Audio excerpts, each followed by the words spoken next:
Hello friends, today we are going to study about chapter number 8, electrostatics.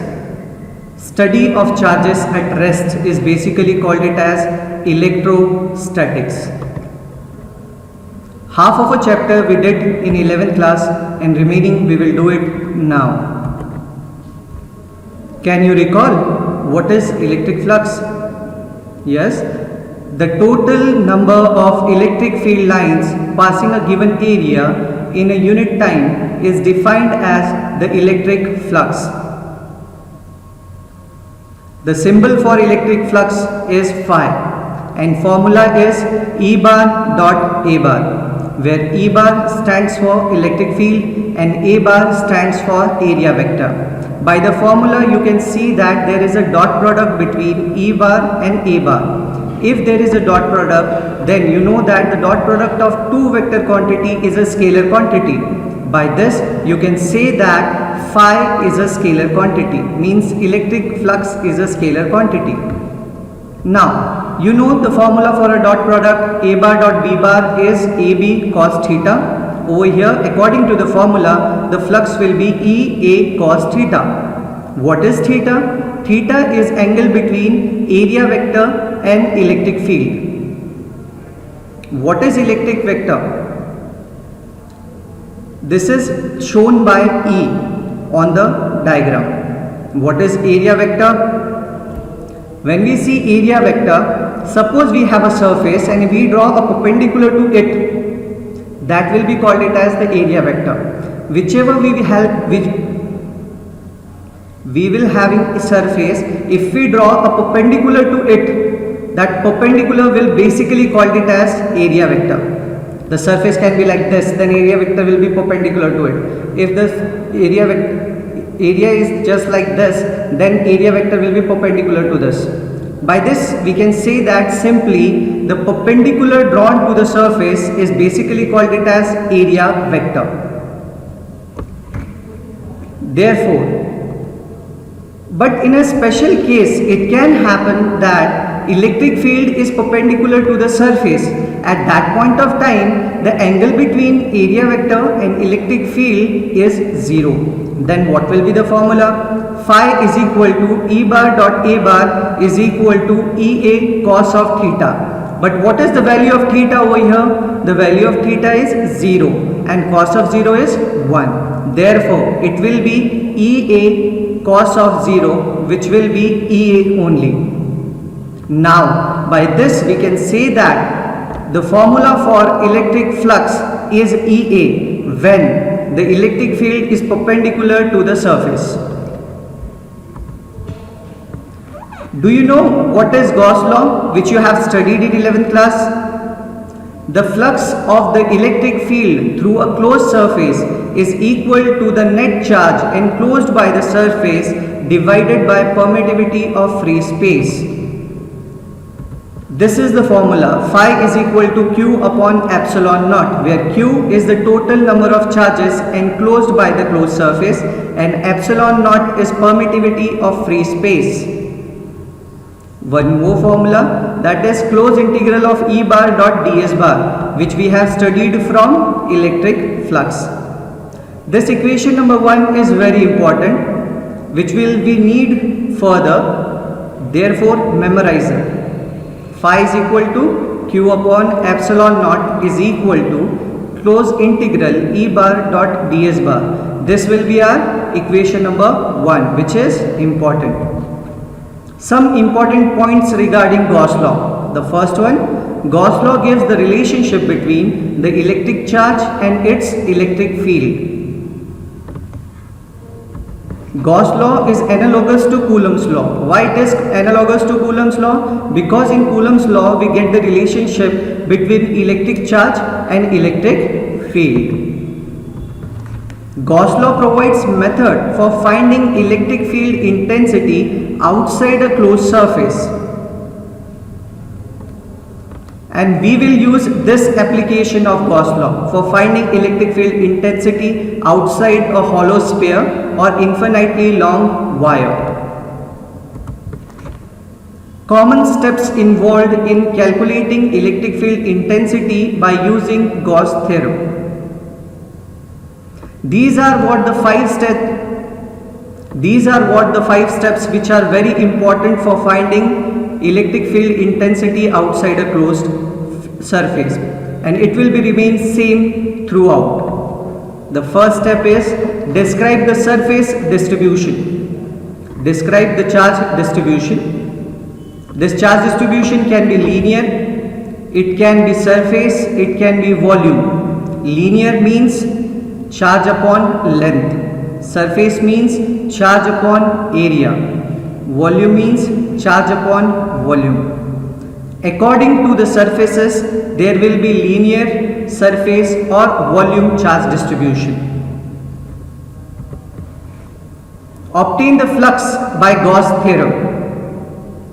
You know that what is the first equation? Phi is equal to Q upon epsilon naught, where Q is the total charge enclosed by the body and epsilon naught is permittivity, and that will be our equation number A.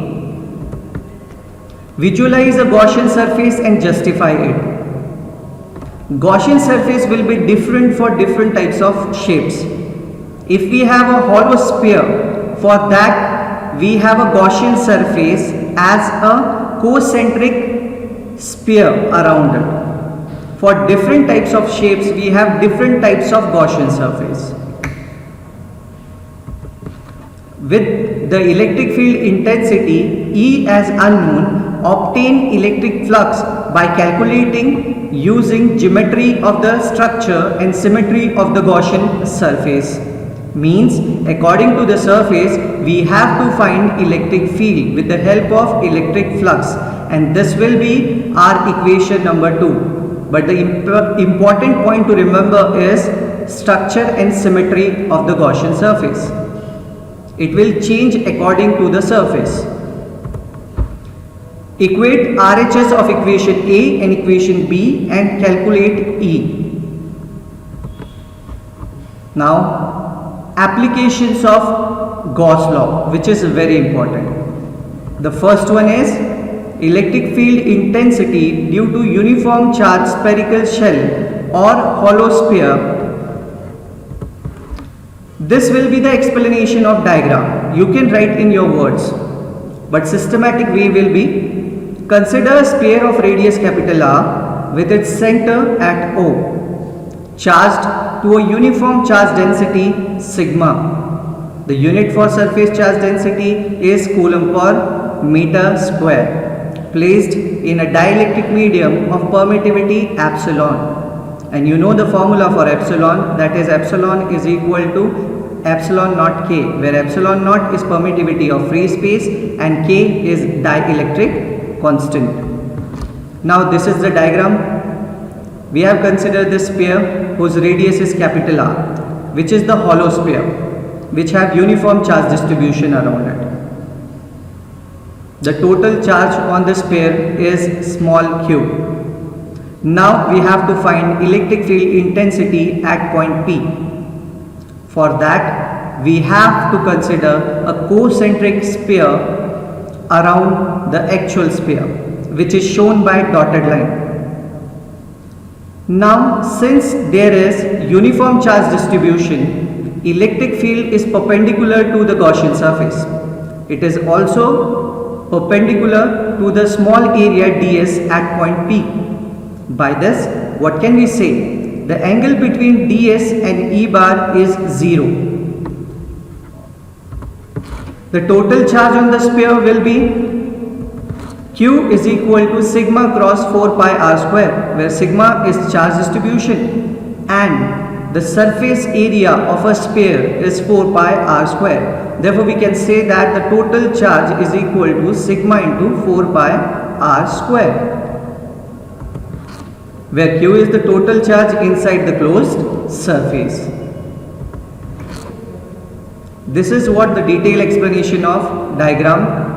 To find the electric field intensity at a point P at a distance small r from the center of the charged sphere, imagine a concentric Gaussian sphere of radius r passing through point P, which will be an imaginary surface. Gaussian surface is imaginary surface which is used to find electric field intensity outside the closed charge surface. Let ds be a small area around point P on the Gaussian surface. Due to symmetry and spheres being concentric, the electric field at each point on the Gaussian surface has the same magnitude E and it is directed radially outward. By this what can we understand? That since it is uniform charge distribution, electric field will be constant everywhere. Also, the angle between the direction of E and the normal to the surface of the sphere ds is 0. This normal to the surface is nothing but what? Area vector. Now we have one more diagram for visualization. This blue one is the actual hollow sphere whose radius is capital R. We have to find electric field intensity at point P. Therefore, we have taken a small area around it, which is represented as ds by yellow color. Since there is uniform charge distribution and the total charge on the surface is Q, the electric field lines are radially outwards. Therefore, it is perpendicular to the Gaussian surface as well as it is perpendicular to area ds. By this, what can we say? The angle between the area vector ds and E bar is 0. Therefore, cos of theta, what is theta? Angle between electric field and area vector, which is 0, and cos of 0 is 1. Therefore, E bar dot ds bar is equal to Es cos theta according to the formula of dot product is equal to EDS, since cos 0 is 1. Flux d phi through the area ds is E ds. This is the flux through the small area ds. Now we have to find the total electric flux through the Gaussian surface. And what will be the total surface? That will be the sphere. Okay.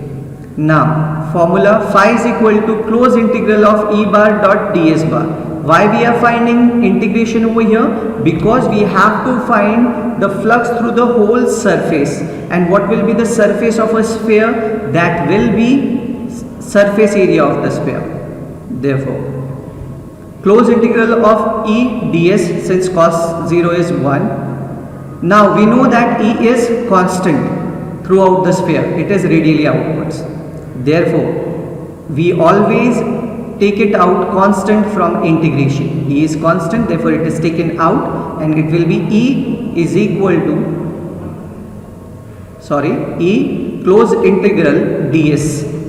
Now what will be the whole area? That with surface area of a sphere. What is surface area of a sphere? That is 4 pi r square. Therefore we have the formula as phi is equal to E 4 pi r square. This is equation number 2. From equation number 1 and equation number 2. This is our equation number 2. Which is our equation number 1? Which we have studied in Gauss law. Phi is equal to Q upon epsilon naught. Comparing these two equations, we get Q upon epsilon naught is equal to E 4 pi r square.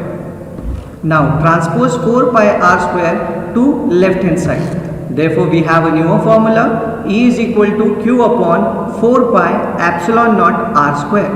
This will be our equation number 3.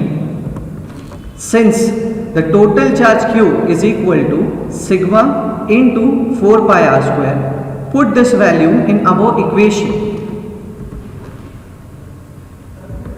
Then it will be E is equal to sigma into 4 pi r square whole divided by 4 pi epsilon naught r square. See this, 4 pi is common in numerator as well as in denominator.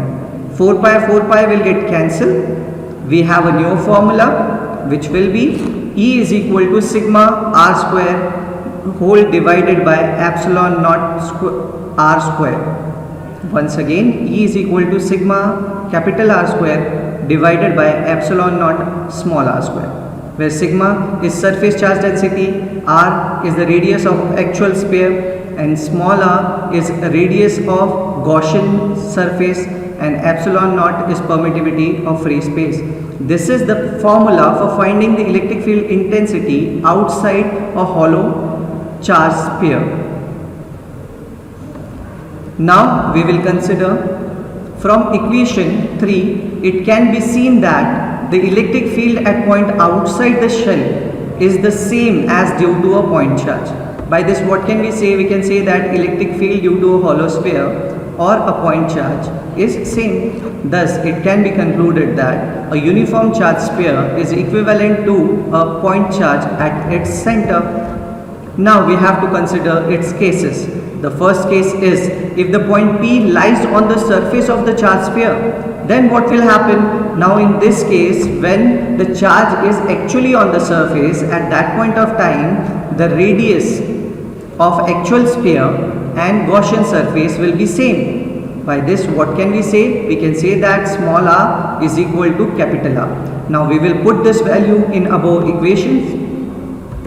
Then therefore we can say that E is equal to Q upon 4 pi epsilon naught capital R square. Instead of small r, we have written capital R square. Now this can also be written as E is equal to sigma upon epsilon naught, because you know that Q upon 4 pi R square is sigma, which is surface charge density. By this we have two formulas. E is equal to Q upon 4 pi epsilon naught R square, or E is equal to sigma upon epsilon naught. Now case number 2, if the point P lies inside the sphere, since there are no charges inside, then surface charge density sigma is equal to 0, because we have charges on the surface. By this, what will be the electric field? That will be equal to 0, because 0 divided by anything is 0. Therefore electric field is equal to 0. Now we will consider about the second application of Gauss law. Electric field intensity due to an infinitely long straight charged wire. The explanation for the diagram is, consider a uniformly charged wire of infinite length having a constant linear charge density lambda, kept in a medium of permittivity epsilon. Now see this diagram. This is what the infinitely long straight wire. This is in the shape of a cylinder. The radius of actual wire is represented by capital R. Once again we have to use same steps over here. We have to find electric field intensity at point P, which is small r distance away from the center. Then now for finding the electric field intensity at point P, we have to assume a Gaussian surface. Previously the Gaussian surface is a sphere.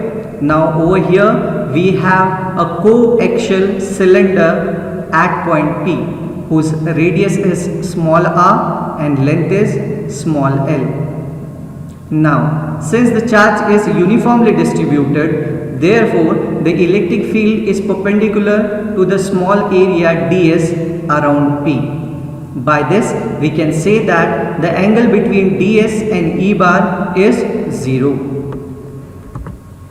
This is the detailed explanation of the diagram. To find the electric field intensity at P at a distance smaller from the charged wire, imagine a coaxial Gaussian cylinder of length L and radius smaller, closed at each end by plane caps normal to the axis. By this, passing through the point P. Consider a very small area ds at the point P on the Gaussian surface. We have seen small area around that point P, which is ds. By symmetry, the magnitude of the electric field will be same at all the points on the curved surface of the cylinder and will be directed radially outwards, which is similar to the previous one. Over here there is uniform charge distribution and symmetry. By this we can say that it will be perpendicular to the surface and radially outwards. The angle between the direction of E and the normal to the surface of the cylinder ds is 0. Therefore, cos theta, what is the value of theta? Angle between area vector and electric field is 0. Therefore, theta is 0. Cos of 0 is 1. Therefore, E bar dot ds bar is E ds cos theta, and value of cos theta is 1 because cos of 0 is 1. Therefore, we have E ds. Flux d phi through the area ds is equal to E ds. Now we got the flux at the small area ds is E ds. Now we have to find the total flux through the whole Gaussian surface. For that, what we have to do?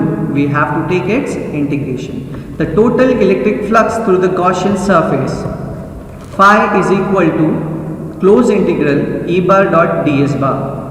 We know that the value of E bar dot ds bar is E ds. Therefore, closed integral of E ds. Since E is constant due to symmetry, therefore we take it out. In integration, we always take it out constant outside the integration. Therefore, since E is constant, we have written outside equal to E closed integral of ds. Now integral means summation of the whole surface. Now in the cylinder, the whole surface will be the curved surface area of a cylinder, and the formula for the closed surface area of cylinder is 2 pi RL. Therefore, instead of closed integral of ds, we have written 2 pi RL. This is equation number 5. From equation number 1 and 5, which is the equation number 1, which is q upon epsilon naught according to Gauss theorem. Q upon epsilon naught is equal to E 2 pi RL. Since over here we have to consider linear charge density. Previously we have considered surface charge density. Over here we are using linear charge density, which is lambda. Lambda is equal to q upon L. Then what is the value of q? That will be lambda into L. Now put this value of q in a Bow equation. It will be lambda L upon epsilon naught is equal to E 2 pi RL. Now see, L is constant on LHS as well as on RHS. Cancel L. We got E is equal to lambda upon 2 pi r epsilon naught. We transpose this 2 pi r to left hand side. Therefore, we got this formula, which is lambda upon 2 pi r epsilon naught. This will be our equation number 6. The direction of the electric field E is directed outward. If lambda is directed outward, lambda is positive, and inward if it is negative. By this we can say that if we have positively charged infinitely long wire in the shape of a cylinder, then the electric field is radially outward or in outward direction. But if we have a cylinder or infinitely long wire which is negatively charged, then electric field will be inwards. Direction of the field for two types of charges. First for positive, second for negative. For positive it will be outwards, for negative it will be inwards. Now the third application, electric field due to charged infinite plane sheet. The explanation same over here, the explanation of the diagram. Consider a uniformly charged infinite plane sheet with surface charge density sigma. By symmetry, electric field is perpendicular to plane sheet and directed outwards, having the same magnitude at a given distance on either sides of the sheet. Let P be the point at a distance small r from the sheet and E be the electric field at P. See this diagram and visualize it. It is charged infinite plane sheet. It makes a sense that it will move in upward direction, it will move in downward direction, as well as it will move in right hand side as well as left hand side. It will be moving infinitely, just like a line. We see that line moves in forward as well as backward direction. Just like this plane will also move in upward direction, downward direction, right hand side and left hand side. This is infinitely plane sheet. Now, the same thing, we have to find electric field at point P. Then we have to consider a Gaussian surface over here. The Gaussian surface is a cylinder which is perpendicular to the surface. The point P is small r distance away from the plane sheet. The electric field will be same at P and P dash, which is on both the sides of the plane sheet. Over here, the electric field is in outward direction. According to the diagram, you see that this is uniform charge distribution. Therefore, electric field will be perpendicular to the small area ds. By this, what can we say? The angle between ds and E bar is 0, since it is by symmetry and uniform charge distribution. Now there is detailed explanation of the diagram. To find the electric field due to a charged infinite plane sheet at P, we consider a Gaussian surface around P in the form of a cylinder having cross-sectional area capital A and length twice of r. Since we have seen the length r from one side and r to other side, the summation between or the addition between this r and r will be twice of r with its axis perpendicular to the plane sheet. The plane sheet passes through the middle of the length of the cylinder such that the ends of the cylinder can end caps P and P dash are equidistant at a distance smaller from the plane sheet. By symmetry, the electric field is at right angles to the end caps and away from the plane. Its magnitude is the same at P and P dash. Since there is uniform charge distribution and P dash are equidistant from the plane sheet, which is r on both the sides. Therefore, it will remain same. The flux passing through the curved surface is 0 as the electric field is tangential to the surface. You have to imagine this thing over here. When we see the electric field along the curved surface, at that point of time, the angle between the electric field and area vector will be 90 degree. And if we find the dot product between them, then the dot product will become 0. Therefore, we can say that electric field along the curved surface is 0.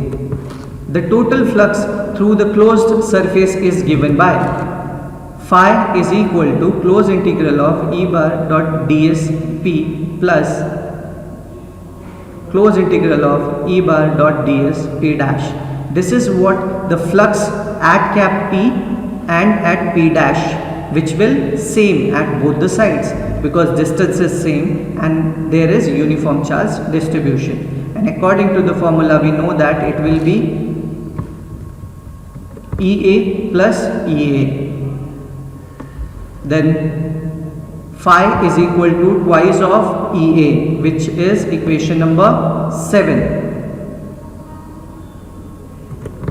If sigma is the surface charge density, then sigma is equal to Q upon A. Then what will be Q? That will be sigma A. Therefore, equation 1 can be written as phi is equal to Q upon epsilon naught. But over here, put the value of Q, which is sigma A. Therefore, phi is equal to sigma A upon epsilon naught, which is equation number 8. Previously, we have Q upon epsilon naught, but over here we put the value of Q, which is sigma A. From equation 7 and equation 8, we can say that twice of EA is equal to sigma A upon epsilon naught. Now see, A is common, which will be get cancelled and 2 will be transposed to right hand side. By this, what can we say? E is equal to sigma upon twice of epsilon naught. This will be the electric field due to infinite charged plane sheet. Now, what we have seen? We have seen 3 applications of Gauss theorem. The first one is electric field intensity due to uniform charge sphere shell or hollow sphere, whose electric field is E is equal to sigma r square upon epsilon naught small r square.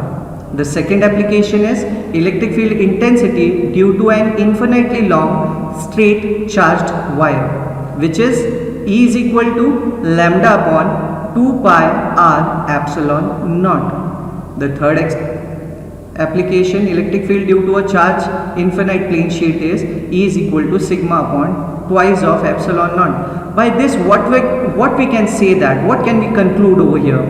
This electric field intensity is directly proportional to the surface charge density or linear charge density. Means as charge density increases, electric field intensity always increasing, but it is inversely proportional to R. As R increases, electric field intensity decreases. These are what 3 important applications of Gauss law. Thank you.